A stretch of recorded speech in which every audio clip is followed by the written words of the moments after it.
Hello everyone, my name is Laurens de Grave and I'm going to present you the company Ackermans and Van Haaren.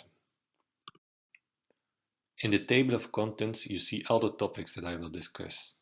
These are activities, solvency, rentability, liquidity and the stock price.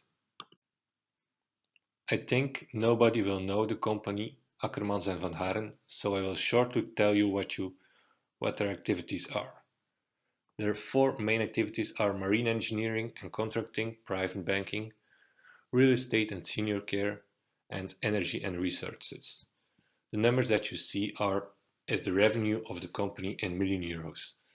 So for Ackerman and Van Haaren, their main activity is private banking. The solvency ratio. The solvency ratio shows you the financial independence of the company. It gives you information on what part of the business assets are financed by equity capital and what part by borrowed capital. The higher the solvency, the less dependent the company is provided by third parties. The borders of a well-balanced solvency ratio are different for each company, but the average is between 25 and 40%. So for Van Ackermans and Van Haaren, solvency ratio is a lot too high, with their 68% in last year. The self-financing rate is another solvency ratio, and this is the reserves plus the retained earnings divided by total capital. This is stricter than the solvency ratio, so it's normal that this is also a high ratio. For this ratio, a good percentage is something between 20 and 40%. So for Van Ackermans and Van Haaren, the company loans 36% of their total capital, and that is too low. The profitability of equity is a rentability ratio, and this ratio shows you how much profit after tax you have divided by the equity capital. So for 2017 is the ratio 14.1%.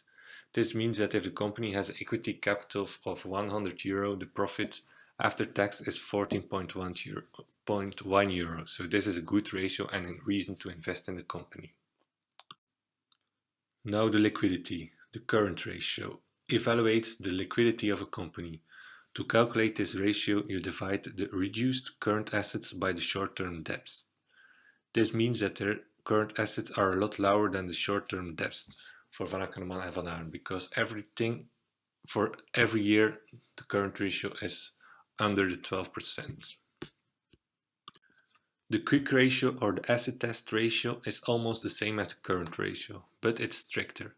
So the most liquid elements of the assets are removed in this ratio, such as stock. This outcome should be higher than 1. If it's higher than 1, the company is able to pay all of the current payments. And this isn't the case for Van Ackerman and Van Haaren. The stock price. This is a graph of the stock price of the last 5 years. So if you can see, there was a peak at the end of August. The stock price was nearly 160 euro for one share. But now has the stock price fallen to 140 euros per share. If you look good, in 2018 it's the same evolution like in 2015, because 2015 there was also a peak and then a fall of the stock price. The last thing that I will say for today is my conclusion, and if it's a good reason to invest or not. Myself, I will not invest because the dividend that is paid is always very low. The dividend is mostly about 1 euro, while the value of a share is 140 euro. If you look at the solvency ratios, you see that this is much higher than recommended, so this is dangerous. And the current ratio, the quick ratio, are much lower than 1%, so this is another negative factor. So my main conclusion is to not invest in Van Ackermans and Van Haaren. Thank you.